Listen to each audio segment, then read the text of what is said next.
All right, you ready for this? Ready.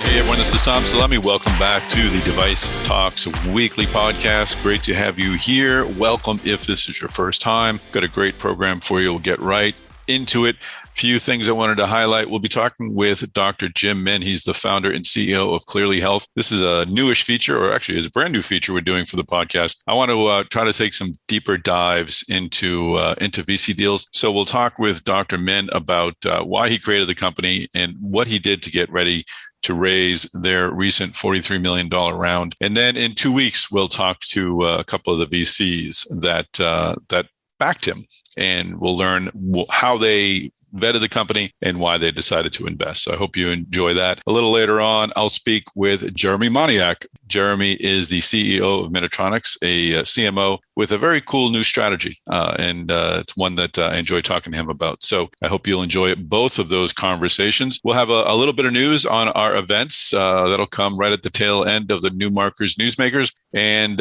related to my 2-week comment just a few seconds ago, we'll have some news about next week's podcast, next week's episode. So please do stay tuned and listen all the way through. Now it's time to bring in my podcast partner, Chris Newmarker, executive editor of Life Sciences at MassDevice.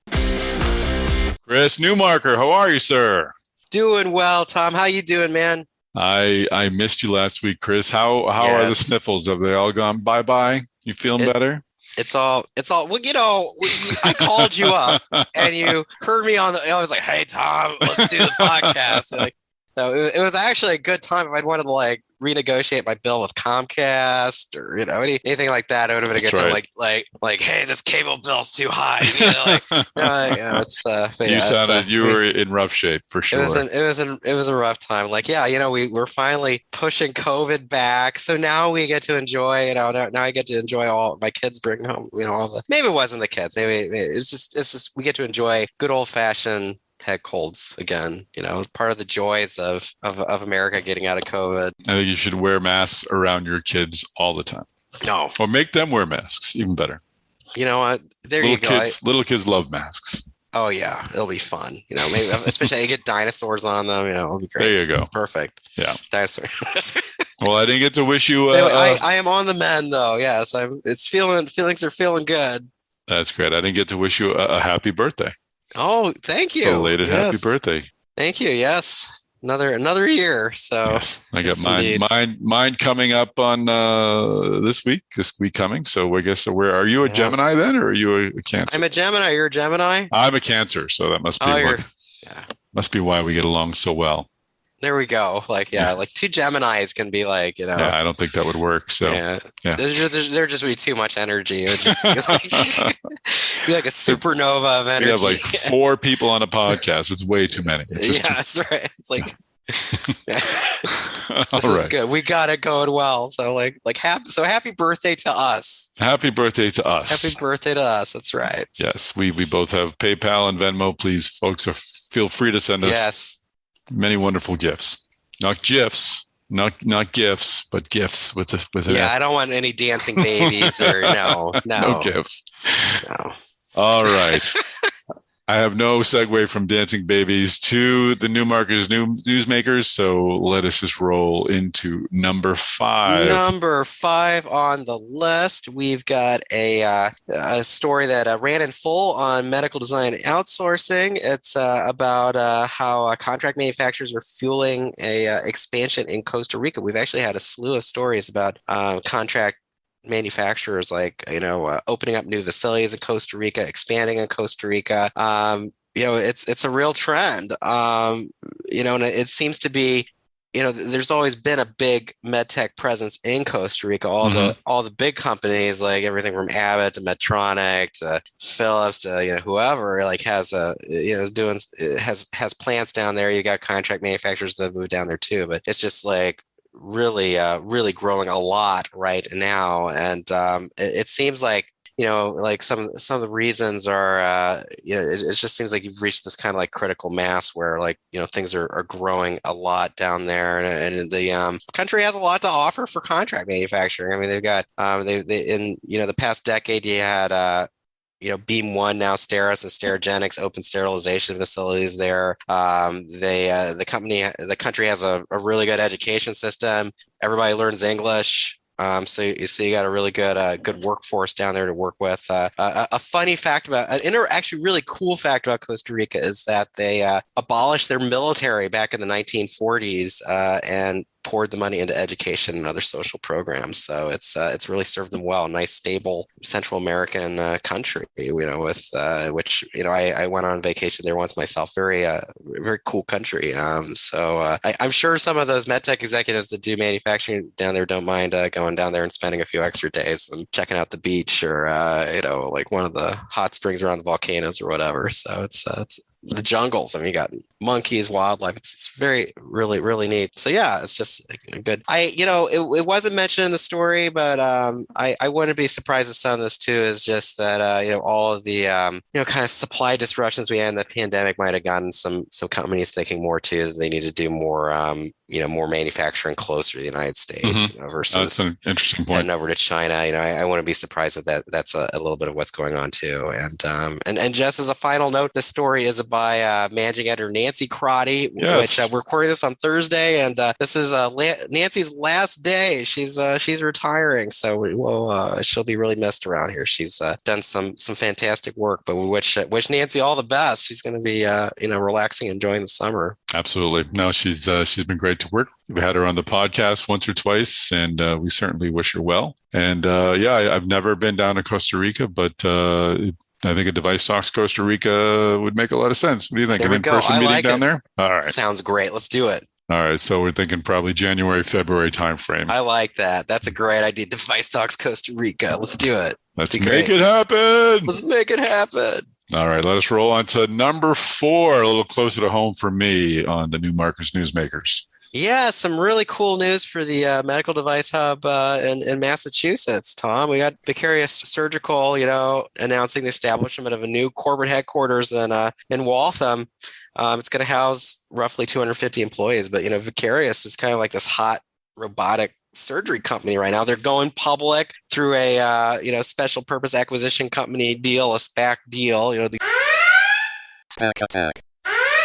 SPAC attack. So yeah, there we go. They they're getting a new headquarters open. So like some neat news for Massachusetts. Yeah, for sure. No, hopefully we'll have Adam Sachs, the CEO, on the podcast in the near future to talk about sort of what happens life post SPAC. I suspect things are going at a breakneck pace for Vicarious, and it's cool to have a hot up and coming medtech company in the Boston area. It never hurts, that's for sure. Absolutely.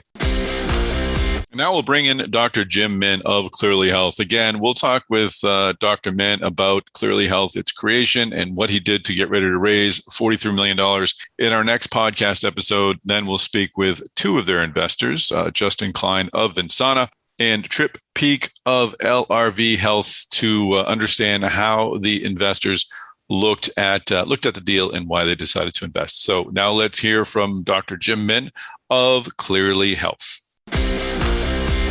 Well, Jim Min, welcome to the podcast. Thank you very much. Thanks for having me. Jim, congratulations on your financing. So I really wanted to use this as an opportunity to learn about Cleerly Health and to just get an understanding as to the process that went into raising money. But I think the most essential piece of information is understanding what Cleerly Health is and how you came to create it. So what is your background? Is this your first startup? This is my second. So we had a small little mom and pop startup that we sold in 2016, 2017. That startup was really focused on imaging informatics. So our claim to fame was that we would be able to move medical images de-identified from one site to another for the purpose of large-scale clinical trials for pharma and device companies. So it was a good way to sort of cut our teeth, but we never raised any money. We sort of just bootstrapped it and then sold the company. Then about a year later, we decided to start Cleerly and decided to take it a little bit more seriously. The first employee in was like summer of 2017. So about 3.5 years old or so. What was the origin story? Tell us a bit about Cleerly and how did you come upon this technology and this approach? Yeah, so Cleerly is a healthcare company. It creates digital care pathways to try to prevent heart attacks and strokes. So that's the mission.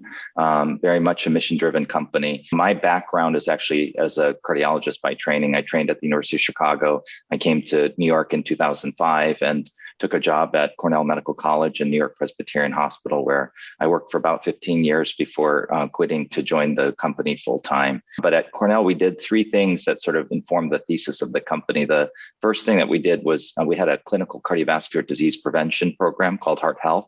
And that was a very popular program where we leveraged advanced imaging to really better diagnose, prognosticate, guide clinical decision-making in order to prevent heart attacks and strokes. We had the luxury of being supported by philanthropy. So we had the time to analyze these studies, but it was taking us about 8 hours per patient to analyze them in totality. So we realized it was never going to scale past the Cornell walls. So the second thing that we did was in the research realm. We had a computational arm that did a lot of image processing. And that was when all of these deep learning and AI algorithms came about. And that was a focus of ours. And the third major focus was really in the performance of large-scale, longitudinal, multi-center clinical trials to understand what we're seeing on these advanced images in terms of disease phenotype and how that relates to somebody's outcome, and how can you leverage that to improve their outcome as well as reduce healthcare costs and resource consumption. So we bundled all three of those things up and did an exclusive license out of Cornell into the company. And we started in earnest to try to develop digital solutions that could phenotype disease in a way that hadn't been done before in a time frame that could be clinical, i.e. in minutes rather than hours. Mm-hmm. And then we identified a few problems. The first problem that we were trying to solve was get that 8-hour analytic time down to a matter of minutes. That I think we've done. The second problem was that at least when we were reading images at my former institution, and we'd call our clinician colleagues in the office and talk about all of this advanced imaging science, nobody either knew about it or cared about it. And so we realized there was this huge lost in translation moment where all of this robust information was getting lost. The third step was also a problem. When we were taking care of patients in the office, we realized we'd hand them the radiology report and they had no idea what we were talking about. And so there was another lost in translation moment. So we felt like we had to fix those.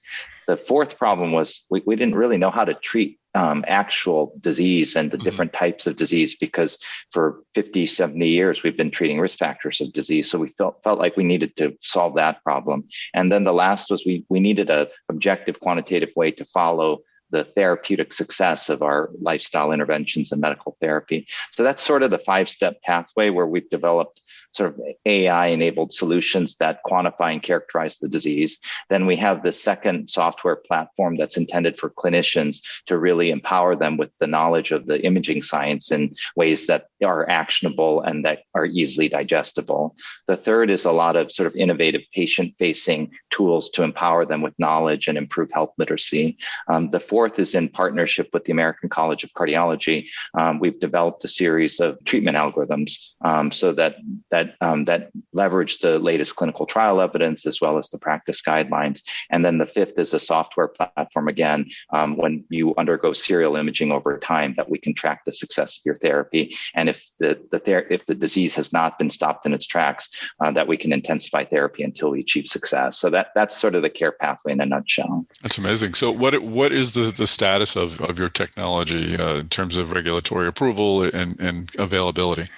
Yeah, so we have 2 software platforms that have been FDA cleared for use. We've been in the commercial marketplace for about 6 months now, and we're just starting to grow the business, especially post-financing. So when are people getting images? Is it after they've seen a cardiologist, after they've shown some problems and a deeper diagnosis is needed, or is this a broader diagnostic tool? Yeah, it's a really great question. Like if you look at the statistics, we wait for people to come to us with chest pain or shortness of breath. Turns out more than half of the people who will be diagnosed with coronary artery disease will be diagnosed by either suffering a heart attack or dying from one. They have no symptoms before the event.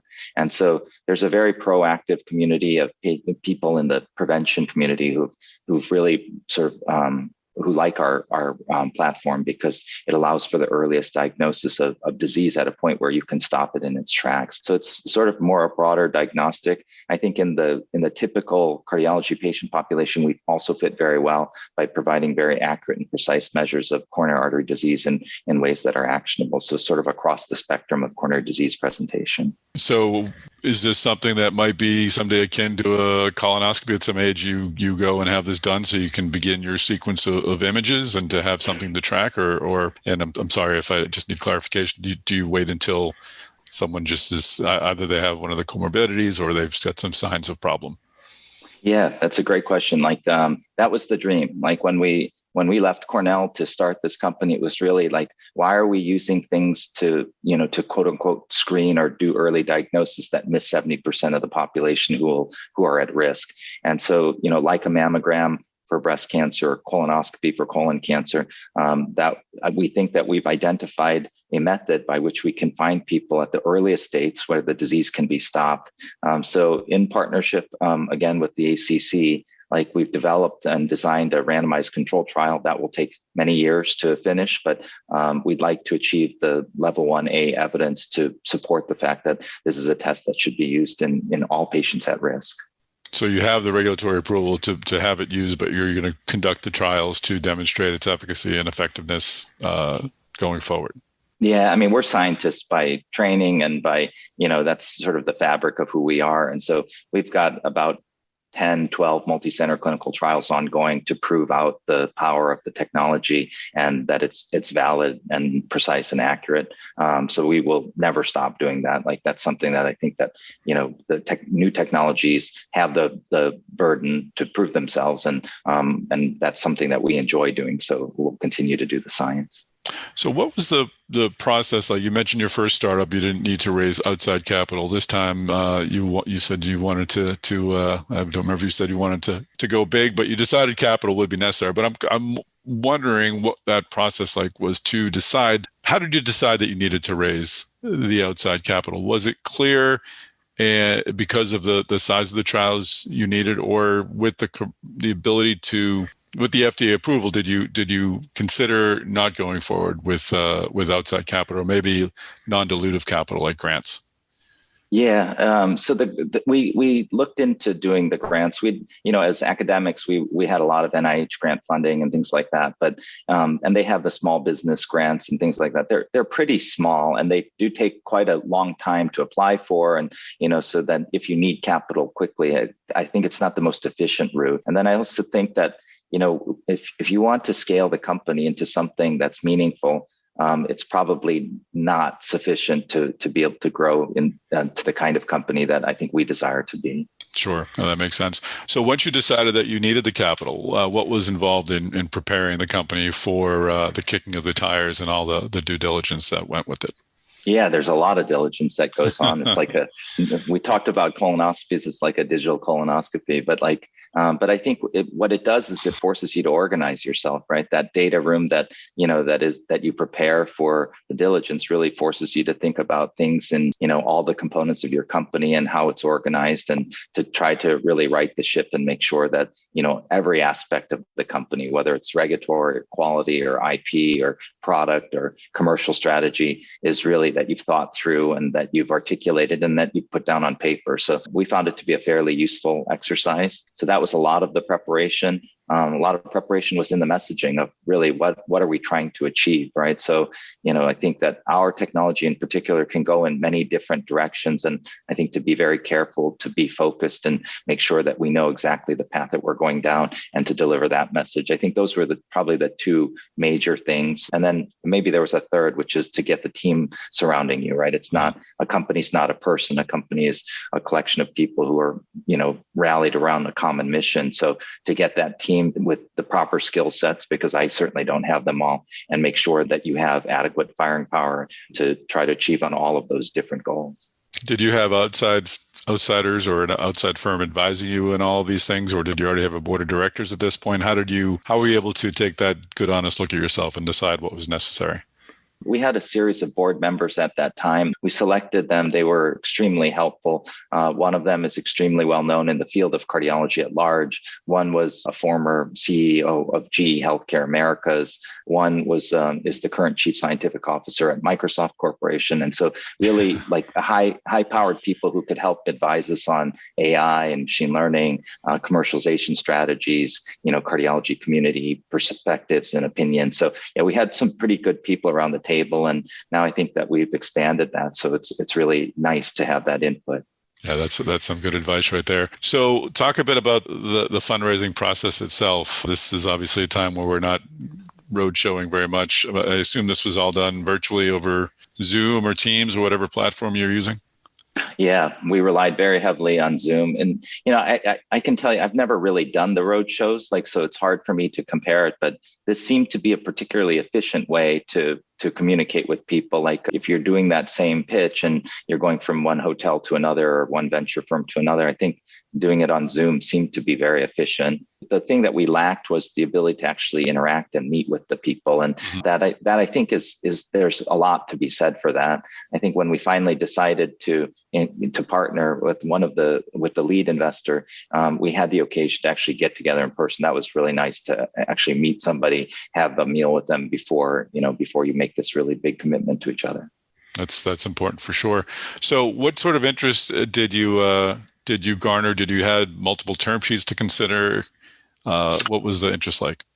Yeah, we did. We spoke to a number of investors and then had multiple term sheets, ended up having an oversubscribed round. And so it turned out to be a very good experience for us. I don't think it's for the faint of heart. Like it takes quite a bit of effort and a lot of work. And then looking sort of from the lens of their prism, like from the VC lens, like I think that diligence process is an extremely important one, right? They have a fiduciary responsibility to their investors. So we just tried to be as understanding as we could. We'd also tried to be as detailed and complete as we could. But overall, I think it was a long process, but it was definitely a learning one. And the group of investors that we ended up partnering with, I think that they're blue chip, first rate healthcare VC, and just really honored to be part of that team.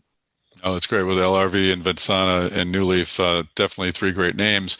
What ultimately tipped the scale in their favor? How did you go with that group?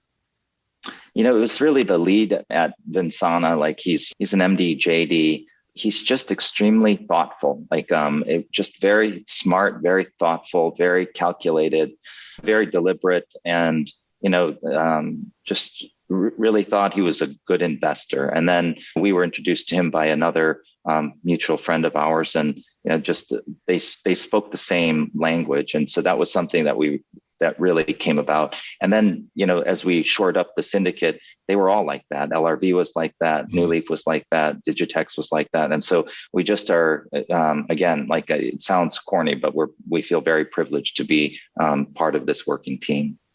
Oh, it seems, you can speak to this better than I, but this is more than this is not a financial transaction. This is a long-term relationship you're entering. So you really do need that sort of philosophical and energetic connection, I would imagine. Yeah, I think so. So what are your plans going forward now that you have the capital secured, and how do you sort of manage, or are you managing, how are you looking at the next round of financing, I guess is my question. Sorry to bring that up right now, but do you have a map in mind as to when you need to go out again? How are you looking at the future? Yeah, I think we've defined a fairly careful commercial strategy that's staged. And so I think we'd like to hit on some milestones before we would consider going out for another financing round. Market conditions are fairly favorable, I think, and they may change over the course of the next year or two. We'll see. But I think that's something that we're going to table for right now. We're going to we know a certain number of milestones that we'd like to check off and say, okay, we successfully completed those in order to demonstrate that we're creating some value. And so we'll do that. I think that will probably take us some period of time. And I think that with the current financing, we're okay for a while. So let's achieve success first and then think about the next step later. Great. And this has been very instructional. I guess my last question would be any tips or advice for others who are weighing their fundraising needs and wondering about the fundraising process? I learned a lot from this process and learned a lot from the people that we had the opportunity and privilege to interact with. I think messaging is like clarity of thought, I think is a big one, because I think there's a temptation, I certainly have it, to try to provide too much detail and too much. And I think that the clarity of thought as you present and interact with people, I think that's one. I think realistic assessment of what the company can actually do rather than what you hope the company can do. I think that is a dichotomy that if you can marry those two, I think then you better sit in the investor's shoes, right? Because I think every startup thinks that they can do more than they can, and I think it's probably the realism is probably important. I think those are probably two of the major, and then obviously go to market. I think that you just saying I built a product doesn't mean you built a company. So how are you going to actually take it to market, and how are you going to actually create value? And I think those are that's a really important one as well. And then the last one is one that somebody told me, they're like, it's just as hard to build a company with a bad product that nobody wants as it is to build a company with a great product that everybody wants. So pick the product carefully. So I think that's probably great advice as well. That is great advice. Says money and time are our two most valuable assets. So that's terrific, Jim. Thanks for the advice and for the time and for the insights and for joining us on the podcast. All right. Thanks so much for having me, Tom. Hey, folks, I want to remind you that we're going to be meeting on Tuesday at DeviceTalks Tuesdays, 4 p.m. We'll be hosting a session that's sponsored by our friends at S3 Connected Health. We'll have a great discussion about medtech connectivity. And I spoke with one of our panelists and a longtime DeviceTalks friend, Bill Betton, about what he'll be talking about on Tuesday. Let's listen. Devices have been isolated historically over most of the medical lifetime. And we're going to talk about how they're evolving to become connected. We're going to talk about what can be done with the data with those devices. But probably most importantly and of most interest is the coming disruption that's going to happen. Disruption in the medical space, disruption to the med device people, and disruption from outside sources and companies like an Apple, a Google, and Amazon coming into the space. And at the end of the day, we'd like to talk about what the future holds. And we'd posit that perhaps that future is one in which devices are commodities, where data rules, and where outcomes are all that matters. Okay, once again, don't forget to join us on Tuesday, June 29th at 4 p.m. Eastern. The session is called Innovation in Healthcare, Devices, Data, and Disruption. And we're going to be hearing from Bill Betton, the Director of Solutions of MedTech at S3 Connected Health. And we'll hear from Michael Hill. Michael is the former VP of Corporate Science and Technology and Innovation at Medtronic. He's retired from Medtronic, but he's working with many startups on connected health issues. So please do register at DeviceTalks.com. Registration is free, and you can listen on demand if you're unable to join us live at 4 p.m. All right, let us roll on to number 3 on the Newmarkers Newsmakers. Well, number 3 on the list, we've got Johnson & Johnson's Ethicon. They announced the launch of their NCL X1 curved jaw tissue sealer. So, the Ethicon developed the NCL as kind of like this advanced bipolar energy device. It's designed to increase procedural efficiency. It provides stronger sealing, better access to more tissue. They're kind of, saying this. They're touting this as being a cut above the competing Medtronic, ligature Maryland. So I guess let the competition begin. But Ethicon, touting this new jaw tissue sealer that they launched. Awesome. Great news for Ethicon. All right. You mentioned the Medtronic name. Yes. Bring up number 2, big news from Medtronic. From Medtronic, they announced that they've completed the first patient procedure with the Hugo robot-assisted surgery system. So they're continuing to move forward with the Hugo robot, which is their big play to compete with Intuitive Surgical in the soft tissue robotic surgery market. So So things are moving forward. The Hugo, just last month, they garnered an FDA investigational device exemption around it. So no clearance or approval yet in the U.S., but Medtronic's definitely moving forward with this. There's a lot riding on Hugo for them. Between that and renal denervation, those are really the two big growth drivers or potential growth drivers for Medtronic. So yeah, if they're going to grow, it's going to be those two areas. Exactly. So exciting news for Hugo. And all right, let us go into number one. Unfortunately, a little disappointing news for the medtech industry and for Philips. Yeah, it's disappointing news for Philips. This major PAP and CPAP ventilator device recall that they've had. There's a foam component problem that they're working through with the devices. But the story that's getting a lot of attention is that there were analysts at Baird, pointing out that this could benefit the competing company ResMed.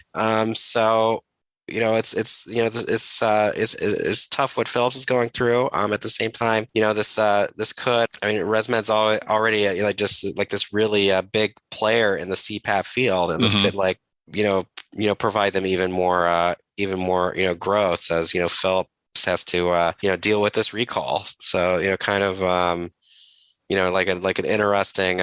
take on how. You got one company that's, having this unfortunate problem, but, you got another company that, could be seeing an opportunity. We saw that just recently with Medtronic's news about hardware. Yeah, absolutely. Abbott will be stepping up to fill that gap. So, yeah, ResMed's an innovative company. Mick Farrell, the CEO, we haven't had him on the podcast. We had him on a DeviceTalks Tuesday last year, but they definitely will be taking advantage of any opportunity they can find. So it'll be interesting to see how they, if and how they benefit from this. So, well, great list from the Newmarkers Newsmakers, Chris. Yeah, absolutely. I know it's summertime, but the news continues. And we had some other big news this week, which I didn't mention, which is we're doing this thing in person next year. That's right, baby. We rolled out our schedule for the DeviceTalks in-person meetings. We'll be meeting in May in Boston. And I've got it written up on my whiteboard because I'm old and can't remember things. May 10th and 11th. And then in Minnesota, we'll be there June 6th and 7th. And DeviceTalks West will be happening on October 19th and 20th. We're already talking with a lot of the strategic leaders in medtech about speakers and keynotes and the like. So we're not waiting. We're excited to be rolling out that slew of meetings. We had some designs on a meeting this year, but there's I think just too much uncertainty to guarantee that things would go well. So hopefully by then. Are we going to do a Newmarkers Newsmakers in person in front of the crowd? That would be outstanding.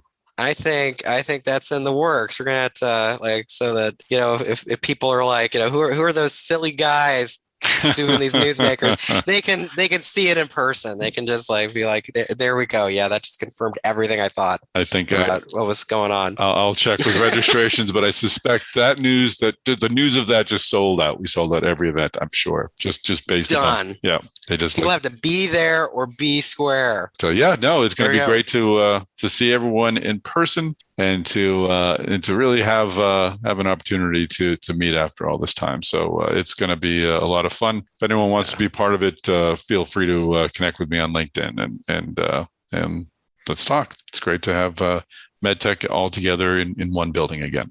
Slowly, it's getting better all the time, man. Now it's time for our closing keynote conversation. Let's hear from Jeremy Maniak, the CEO of Minnetronix. Jeremy Maniak, welcome to the podcast. Thank you very much. Appreciate you having me. It's going to be great to learn about Minnetronix. I haven't had the chance to really talk to anyone at your company yet, and you've got some interesting developments going on. But we like to start these interviews off finding out a bit about our guests. And I know you're a Guidant alum, and I'm always in pursuit of someone who can speak ill of that experience. I haven't found anyone yet. But you won't with me either. How did you find your way into medtech? Actually, right out of college, I interned at Guidant my senior, what would have been going into my senior year. Oh, really? Okay, that was at Purdue. From Purdue, yeah. Electrical engineer. I had it wasn't my first internship, but it was my first internship in med device and med tech, and I honestly just really loved it. Loved the company, but loved the med tech experience.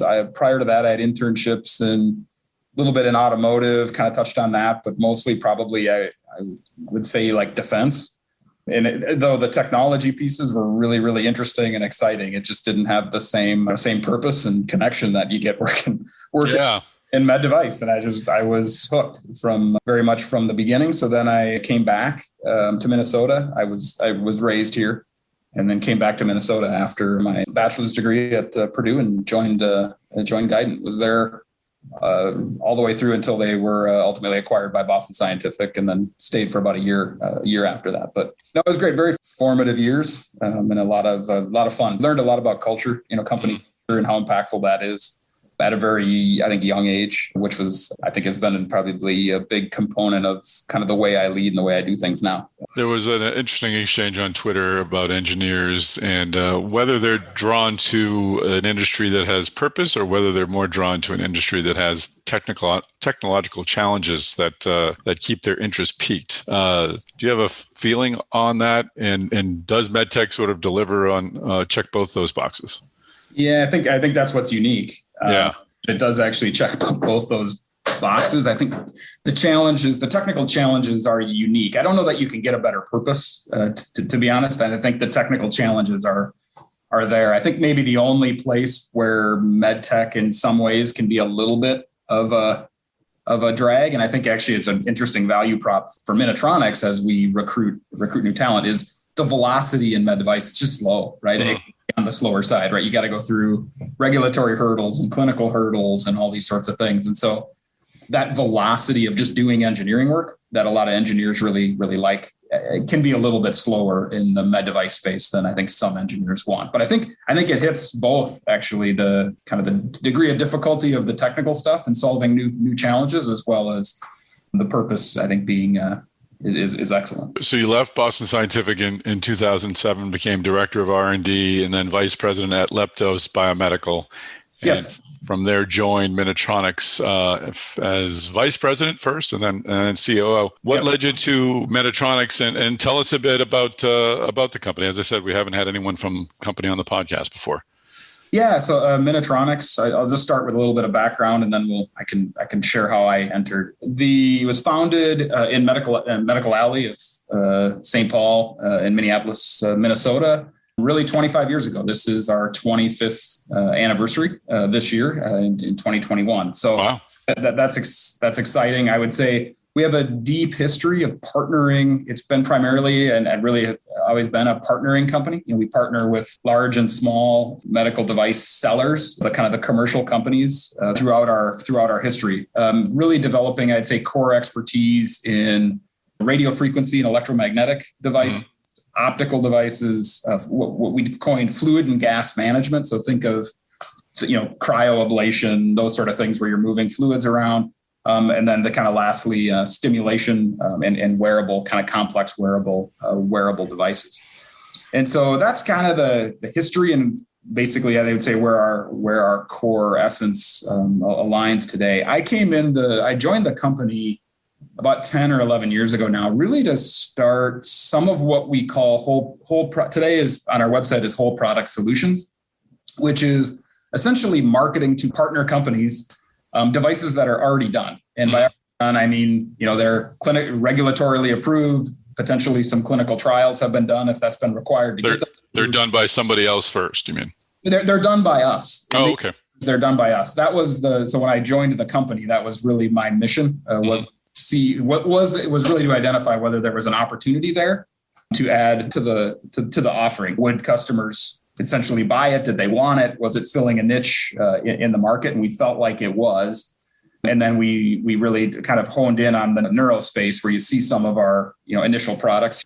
So I would say I came in to really start that initiative. It wasn't neuro then. It was really, we called it New Ventures because it really had no product, no focus other than, is there some other things we can do for customers in this space to help them grow their business and ultimately help patients and clinicians. So that was where I came in. And then, as you said, I evolved into other roles at Minnetronix. So what is the additional service in that? What had Minnetronix been doing prior to that? Were you just doing a portion of the device creation and you wanted to do the whole stream of it now? Or what is different in the program you just described than what you had been doing previously? Yeah, that's a really astute question, because in many ways, not that much. And in many ways, a number of things are different. I would say Minnetronix has always been really a full life cycle partner. So that means, from napkin sketch or initial device concept all the way through, regulatory submissions, product launch, and commercial manufacturing. Really, the only thing I would say that's significantly uniquely different is the identifying the unmet need and the initial device requirements. It's deciding what to build or what to develop. Most of the time, our customers come to us with something that they believe is, filling an unmet need in the market. And then we work with them to develop it and manufacture it and do all the other stuff. In this case, we went out to the market and said, are there opportunities and voids and needs that aren't being met? And we basically just decided what we could create, what to develop on our own. So that in terms of what we did, 80% of it was the same as what we would do for our customers today. The 20% was identifying what to build or what problem to solve in the medtech space, in the medical device space, or in this case, it was the neuro ICU. And then on the back end, we're kind of stopping in a similar place as we'd stop today, which is we're working with a handful of potential customers now, partners, where they would sell the product, either under private label or kind of however that would go, in terms of they would put it in their commercial bag.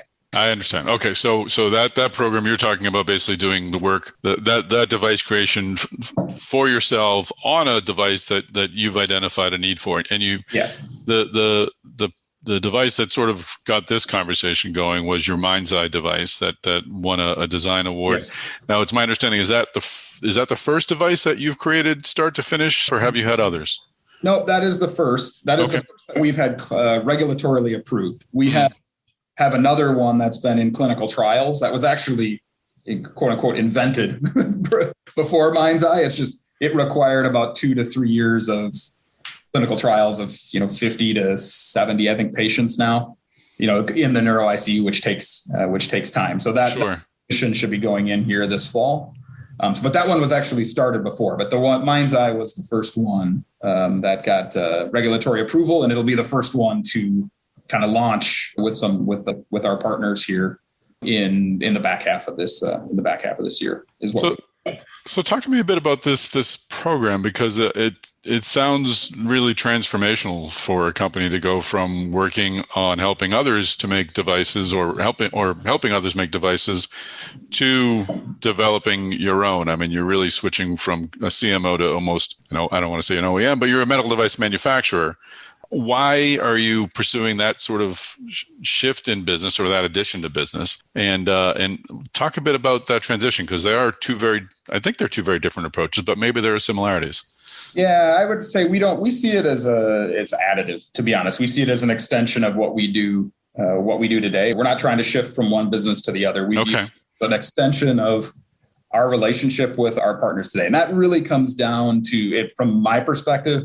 It comes down to we don't really have the intention to sell commercially at scale. We don't have a sales force to the hospital, a direct sales force. We're not planning necessarily on building one. That's where we work with our partners. I think the main difference here is, we're bringing the innovation as well as a regulatorily approved product that enables, essentially more products, more growth for our customers than in some sense the growth they could have got, through their own R&D pipeline or through their own acquisition pipeline, through M&A. You'd almost look at it as a different form of M&A for our customers. We're not asking them to buy Minnetronix Medical. We're just asking them to buy a product that Minnetronix Medical has created.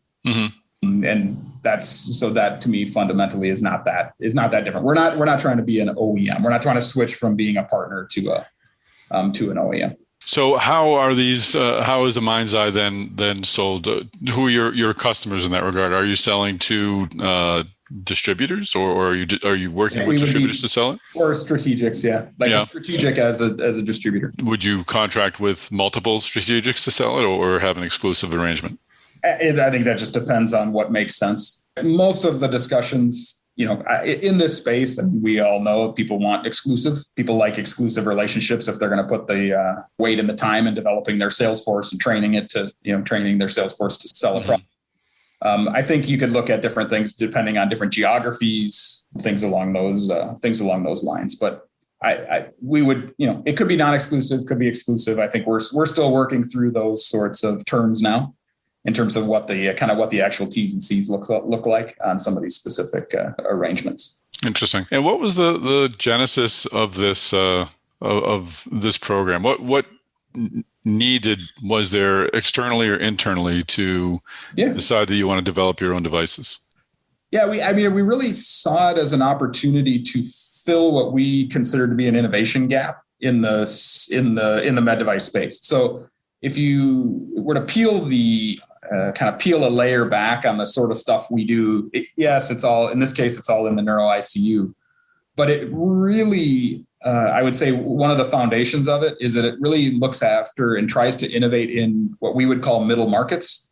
So there are unmet needs that, we would not try to innovate in diabetes, for example, or cardiology. Like those are really big spaces with, tons of venture capital, big OEMs that are, actively innovating in the space, that sort of stuff.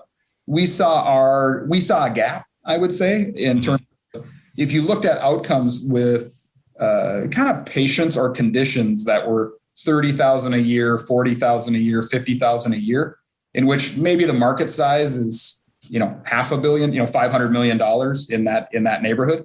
Those were areas that still do, but particularly at the time when we started the initiative, really weren't attracting much interest at all. But there was a real big, we felt there was an opportunity, and there was customers of ours selling in those spaces, but they didn't have anything new. And if you looked at the economics of it in these smaller niche markets, it was difficult. So we thought, given the fact that we already have, the development, we already have a lot of the capabilities essentially to do this, we felt that we could basically create products that filled an unmet need in these, specifically in these middle market spaces, that really would be a service to our customers, that they wouldn't get filled through other avenues of the marketplace, through normal venture capital, through normal R&D at strategics, that sort of stuff, because of the size of the markets themselves. And that, we just looked at it and said, our cost of capital, the way we do things here, we can innovate in that space and provide essentially a service to customers that sell in this channel, but there's not a lot of innovation in this channel. So we thought this is a good opportunity. So really the unmet need was the lack of or limited innovation in middle markets. Mm-hmm. And neuro had a lot of middle markets within. For sure. We all know about, spine surgery or, spinal cord stimulation for pain. I mean, those are big segments. We're in, subarachnoid hemorrhage, and we're in, ICH or tumor removal, which are they're just smaller spaces, but they're high impact from a patient perspective. And there's still good opportunity to impact both patients and economics if you can do it the right way. And we could. So that was really the genesis of trying to fill what we consider to be a middle market need. And how did you create the infrastructure, the innovative infrastructure to identify the need that became Mind's Eye? Did you have people on staff already who are doing engineering work for others, and they had a desire to innovate on their own? Did you bring in other people? Did you solicit outside advice? What was that process like? Both. I would say that was we definitely had some critical engineers here that we felt had the capability, and we're doing some of this sort of work for customers in different spaces, in different segments of medical technology. And so we thought, hey, we could repurpose them into this space. And then also we brought in some key folks around regulatory that we may not have had otherwise. Key interfaces with, we have a really nice partnership with Dr. Grand at the University of Minnesota, and physicians, neurosurgeons are, across the country. So, we brought in, not only the people here, but also the network. And we built that network over time so that we could identify needs and innovate in in that middle market space that we identified. And talk a bit specifically about the Mind's Eye. You won a Best New Technology Solution Surgical Award for the MedTech Breakthrough Awards program. How did that product come to be, and how to talk a bit about your success in designing it to the extent that it would win an award like that? Yeah, no, I appreciate the question. I think it really came down to just asking and working with our surgeons and saying, what are you trying to do and what's hard? And one of the things they identified was they are constantly, it's not afraid, but they're always balancing the risk reward of doing a surgery, going in and doing brain surgery and repairing a bleed, intracranial, it would be coined an ICH, intracerebral hemorrhage, and versus just wait and see, because they're so afraid of the damage that you have to do to go in with the typical or the kind of the legacy or the current standard of care, that they just were like, they're always making this debate between is it better to go in and be invasive, or is it better to just kind of wait and see and hope things get better? And so we started talking to them about what would something look like? What would change your mind? Like what would make it, what would minimally invasive surgery look like in this space? And it really came down to two things. One is really small port of entry, basically. So you're not, using a blunt object to essentially push brain tissue out of the way. Mm-hmm. Want to go in really small and then be able to kind of open up gently. And that was coupled with a strong need to be able to dilate the opening as big as you needed in some cases. The reason for that was, they said their second biggest fear, once you go in, if you go in small, is if you end up with a bleed or something going on in a small port, then you have a problem. They need to be able to dynamically create enough working area to solve the one-off challenges that come up with that surgery. So really, Mind's Eye addresses both of those, I would say, in a really elegant way by going, by being retractable, by being clear. The product is essentially transparent. And so you can see the wall, the brain tissue, you can see vessels and vasculature. So it really allows them to see down what would have historically been a deep, dark hole, and to trying to do, really fine brain surgery. Now they can see, and they can really make that hole in a really non-invasive way, as minimally invasively as possible, as big as they need to, given the situation. If things go really well, they can keep it really small and put it in and take it out and have really minimal disruption of brain tissue. And if things get a little bit, go a little sideways and they need a little more working area to go in and, cauterize a bleed or do something like that, they can open this up a little bit and do that and then shrink it back down again so that it doesn't have a huge, it has the minimal impact on brain tissue as possible. So those were really the two key kind of unmet needs or problems working with our surgeons that they identified. And then really Mind's Eye is a tool, is a product to really enable and make brain surgery as easy as possible. I mean, that's as silly as that may sound. And really it's trying to enable more people to get it, because once things get so bad in the old, in the old paradigm, the old standard of care, then things can go downhill pretty quickly. So you really want to enable them to go in as minimally invasive as a way as possible. Do you have a partner to sell that? We're in discussions with about 4 right now. So we're close. We haven't finalized yet, but we are actively in that phase of closing a partnership to take it to the commercial stage. How is this effort perceived by your clients, those who might hire you to make their own medical devices? Do they have any issue with your developing your own line?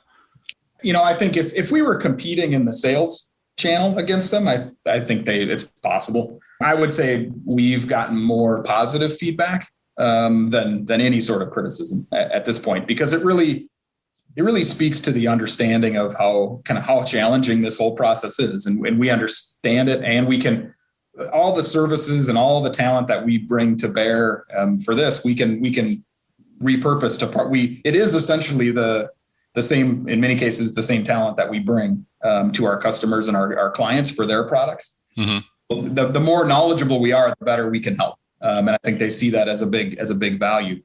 It's actually created some interesting discussions with customers and potentially even new customers that I wouldn't have considered before, like venture capitalists themselves. Oh, interesting.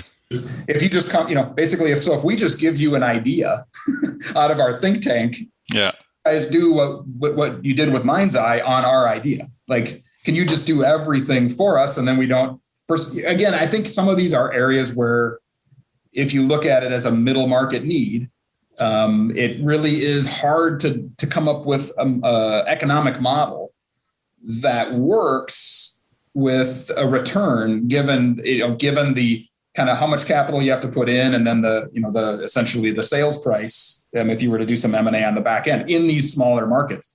So, we've been even in discussions with some VCs about doing it for them as a customer. They would obviously own the IP. So it's a little bit of a hybrid. Yeah, that's interesting. But no, I think that I would say pretty unanimously our customers, I think, see this as it really is part of what we offer them. We're not trying to compete with them. That's not the purpose here. The purpose here is to give them more things to sell, is to give our partners more things to sell to help their growth, which helps our growth and then helps patients. So it's pretty symbiotic. And that was the intent. I think some people have tried this in the past, been more of a competitive thing. Yep. Competing with your customers. That doesn't work. And that's not what we're doing. That's not the intent here. And that's not what we're doing. And do you, I'm not sure, I should have looked this up, but does Mind's Eye, was it 510K or was it PMA? Yeah, this was 510K. So would you likely stick to 510K notification pathways, or are you open to? Yeah, but we're okay. We'd be okay doing things where there's some clinical data is required. Yeah. I mean, the other product I was talking about, we will be submitting a 510K on that, but we have 50 to 60 patients of data to demonstrate moderate risk and some of the other kind of elements that are part of that submission package. So we're not afraid to do the clinical stuff. I think the PMA timelines are so long, and I think it actually undermines a little bit our middle market phenomenon. Good point. Yeah. Which is, if you have to put that much, it's hard for us to even do those economically. They just need to be really big opportunities, right, to support the costs of a PMA. We can't save enough money to make it economically viable the way we can on things that take a couple years, that are in these smaller spaces. The numbers work for us and for our partners on those. So I think there's probably reason to think we won't end up with a lot of PMAs.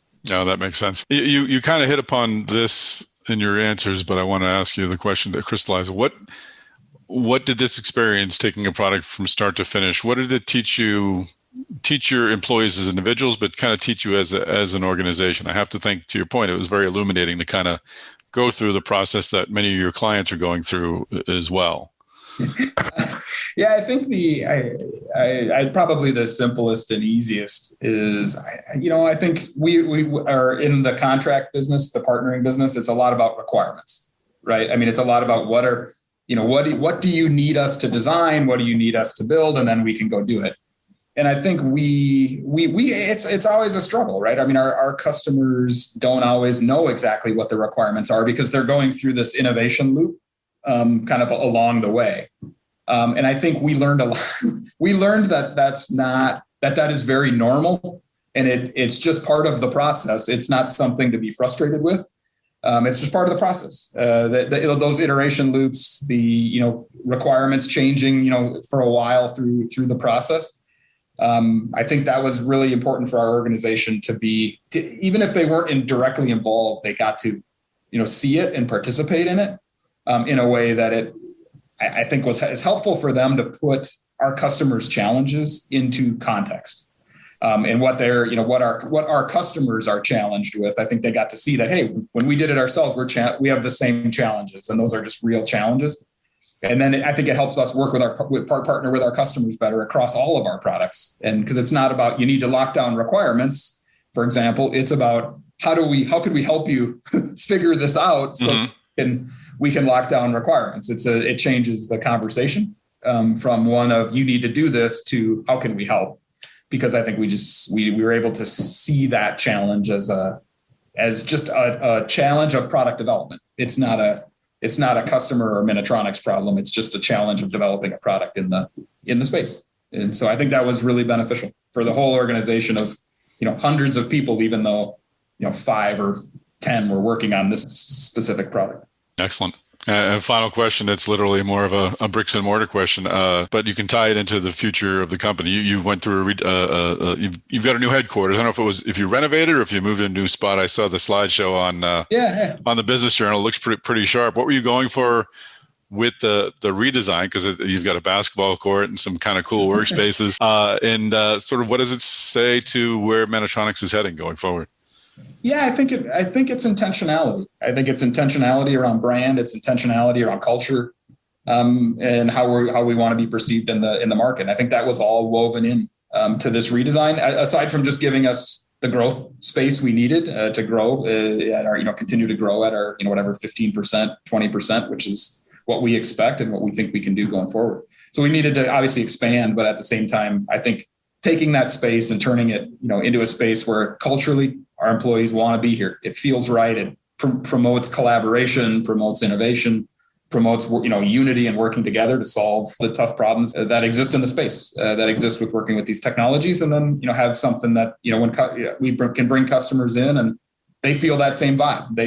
They want to come in and partner with us, and whether it's play basketball over lunch while they're, we want it to be fun and, be an environment that really is engaging for them and our teams to work on these problems together. So we were very intentional about that. And I think I think the team that worked on it, I wasn't directly involved, but I think they hit a home run. Excellent.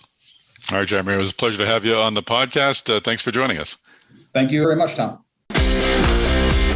All right, Chris Newmarker, now is the time to what? Where can they find us? That's right. Where are we? Because we are more than just two awesome podcast voices. We are people, Chris Newmarker. We're human beings. We're sociable. We do that social media thing. We do. We do it well. Where do you do it, Chris Newmarker? Where can we find you? You can find me. I'm over on LinkedIn. You can find me, Chris Newmarker, just like a Newmarker. And you can find me on Twitter as well at Newmarker. Always happy to chat with people, find out new things going on. Awesome. And I am on Twitter at MedTechTom. I am on LinkedIn, Tom Salemi, Salemi. And yes, please do connect with us there. Please do share this podcast episode on those social media channels and make sure you tag Chris and myself so we can be part of those conversations. Please do subscribe to the DeviceTalks Weekly Podcast. You can find it on every major podcast channel, along with our other podcast, Medtronic Talks. You can find both of them on DeviceTalks.com, and you can find both of them on Apple, Amazon, Spotify, Google. We're out there. So please do subscribe. Well, that's it. If there's a social media platform we don't know of, it's still there. It's there somewhere. You'll find it. Don't worry. Yes. We will be there. So follow, subscribe. And that is a wrap. Find us. Thanks for joining us on this episode of the DeviceTalks Weekly Podcast. Tune in next week. We'll have another great... Oh, hold on a second. I just misspoke. We're not going to have an episode next week because of the July 4th holiday. We'll take the week off. Plus the aforementioned birthday of mine. I think it's just wise. I may post a favorite from last year on there, kind of an awesome replay of an interview we did. But Chris and I will not be bringing you the news in the DeviceTalks Weekly Podcast format next week. But so I guess this affords us the opportunity to wish everyone a happy 4th of July weekend. Happy 4th of July. Yep. Have a safe holiday break, and we'll be back the following Friday with a new DeviceTalks Weekly Podcast. USA.